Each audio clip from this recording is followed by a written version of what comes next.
Hello again. Continuing with the theme of reading from stay. I know it's backwards. Sorry, I don't know how to work that part out. Today we're going to be talking about home a little bit. I'm just working my way through, so we're still in part one, which is called backwards, and this would be post number 3.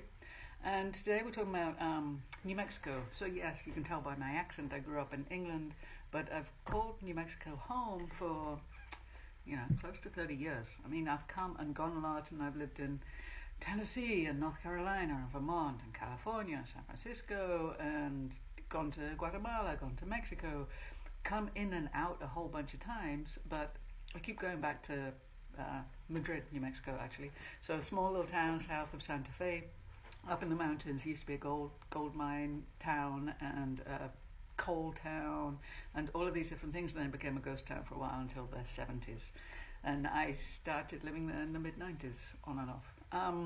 So today we're talking a little bit about town, and the one thing I love about this book is that each page is its own thing. So this is where we finished yesterday. The last word is I'm scared of stairs.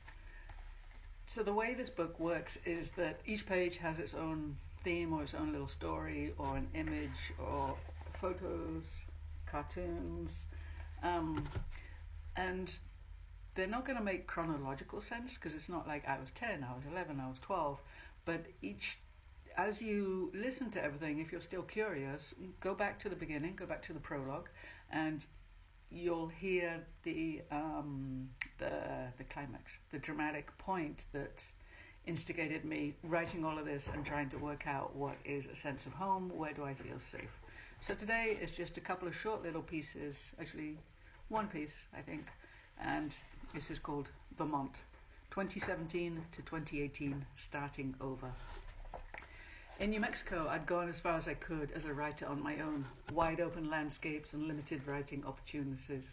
And as much as my friends had kept me company, chatting and laughing, drinking beer over campfires on the weekends, it wasn't enough.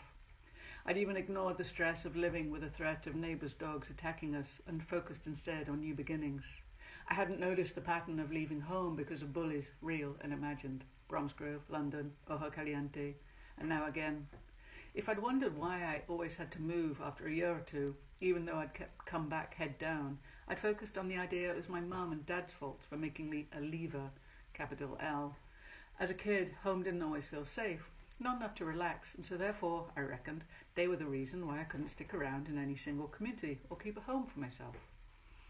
That was the pattern wired into me, nothing to do with my mum's own problems or the so-called teasing at school or those mainstream expectations of how women should act or even the straight world's dislike of anything queer, all in all senses of the word. Nope, I just blamed my mum and dad. Looking for somewhere to feel safe, to relax and belong, I then drove 2,415 miles across the country from Santa Fe, New Mexico to Montpelier, Vermont, with Harold, a sweet sense of soul dog, Rosie, my mischief maker, and little Stevie, a reluctant brat of a cat, all of us living in a van, to start over, to get educated, to expand my creative world. Not in reaction to the neighbours' threats I lived with on a daily basis, not at all. Because why did I call New Mexico home if I couldn't relax there?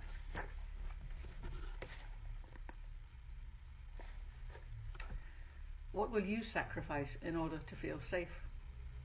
Or rather, who